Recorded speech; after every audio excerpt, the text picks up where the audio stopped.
Yo vi el principio del colapso, y lo peor es que nadie quería llamarlo así. Porque mientras los números seguían mostrando millones en ingresos, mientras la empresa seguía apareciendo en rankings de crecimiento, y mientras los directivos daban entrevistas hablando de expansión y liderazgo, por dentro la estructura ya estaba empezando a romperse. El colapso de una empresa multimillonaria no ocurre de un día para otro. No hay una alarma, no hay un anuncio oficial, no hay un momento dramático donde todo se apaga. Es un proceso lento, es acumulativo, y casi siempre es invisible hasta que ya es demasiado tarde. Y yo tuve el privilegio, o la maldición, de verlo desde dentro. El escenario inicial, una empresa que parecía invencible. Cuando entré a trabajar allí, la percepción externa era poderosa. Marca reconocida, clientes internacionales, capital fuerte, inversores confiados, contrataciones constantes, eventos corporativos donde los líderes hablaban de innovación, transformación digital y expansión estratégica. Desde fuera parecía una máquina perfectamente alineada. Desde dentro, ya se notaban tensiones silenciosas, pero al principio eran fáciles de ignorar. Pequeñas inconsistencias en procesos, retrasos en aprobaciones, cambios frecuentes en prioridades estratégicas. Nada que en ese momento pareciera crítico, o al menos eso creíamos. Primer síntoma, la pérdida de talento clave. Uno de los primeros indicadores reales de deterioro fue la salida progresiva de talento estratégico. Y no hablo de empleados reemplazables fácilmente. Hablo de personas que llevaban años entendiendo cómo funcionaban los sistemas internos, directores técnicos, responsables de operaciones, arquitectos de producto, especialistas que conocían las dependencias invisibles entre departamentos.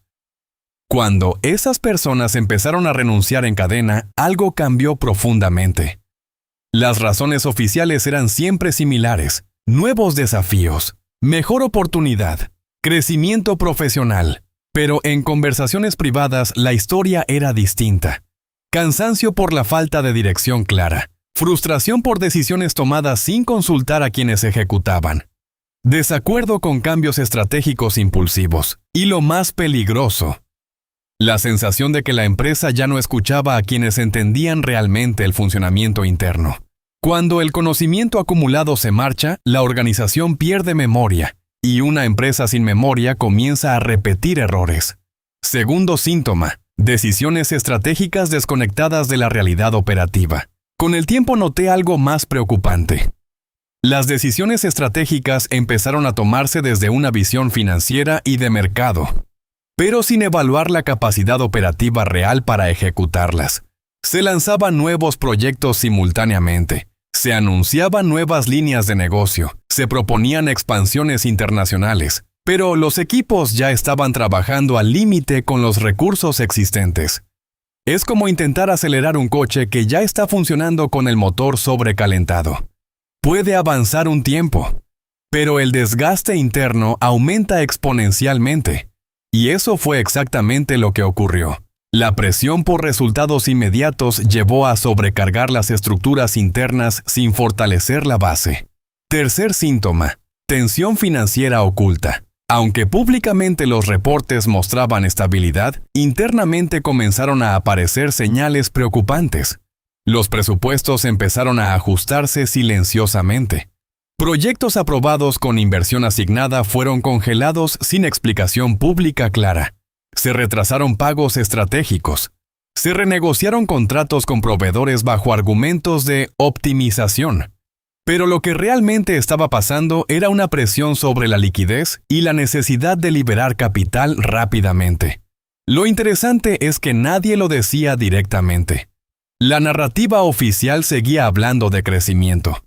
Pero las acciones internas reflejaban contención, y cuando discurso y realidad no coinciden durante mucho tiempo, la credibilidad interna empieza a erosionarse. Cuarto síntoma, deterioro cultural. Este fue el punto más preocupante. La cultura organizacional comenzó a cambiar. Antes existía cierta apertura al debate. Las reuniones permitían cuestionamientos técnicos. Se valoraban opiniones divergentes. Con el tiempo eso empezó a desaparecer. Las preguntas incómodas dejaron de recibir respuestas claras. Las críticas constructivas comenzaron a interpretarse como resistencia al cambio.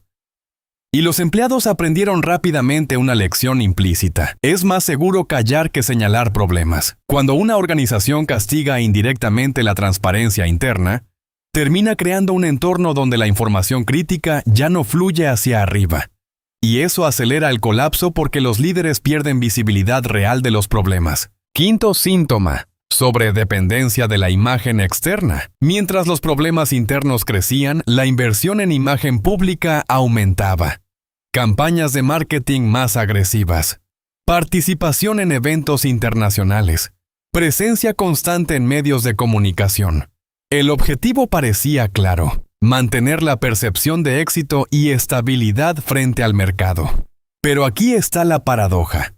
Cuando una empresa empieza a invertir más energía en proteger su reputación que en resolver sus problemas estructurales, está intentando sostener la fachada en lugar de fortalecer los cimientos. Y las fachadas no soportan presión indefinidamente. El momento donde entendí que el colapso ya estaba en marcha.